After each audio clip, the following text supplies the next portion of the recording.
Здравствуйте, компания Прогресс Авто. Краткий обзор мини-трактора Yanmar F20D. Поступил у нас в продажу. Полноприводный хороший Yanmar с фрезой. Состояние шин. Думаю, отлично видно, что шина в прекрасном состоянии. Правая передняя, вот левая передняя. Также состояние отличное, они заменены в Японии. Нареканий к ним и замечаний вообще никаких нет. Левая задняя шина. Состояние также хорошее.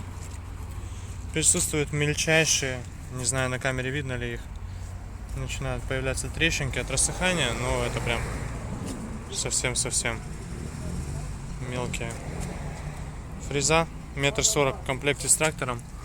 Состояние ножей у нее хорошее, износ у них небольшой.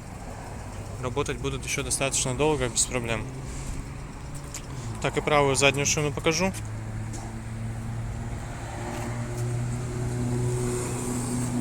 Такое вот у нее состояние. Так же, как и по левой стороне, износ небольшой совсем, но есть небольшие совсем трещинки, то есть прям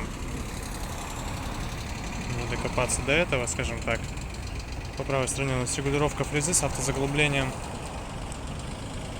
С левой стороны раздатка.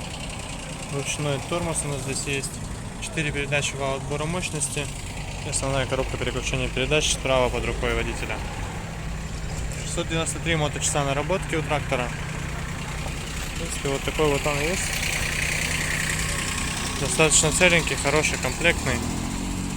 Симпатичный Yanmar. Поэтому приезжайте. Особенно для тех, кому нравятся именно Yanmar. Отличный трактор подойдет. И, соответственно, конечно же, его мощность позволяет выполнить очень большой спектр работ по огороду, ну и вообще каких бы то ни было других.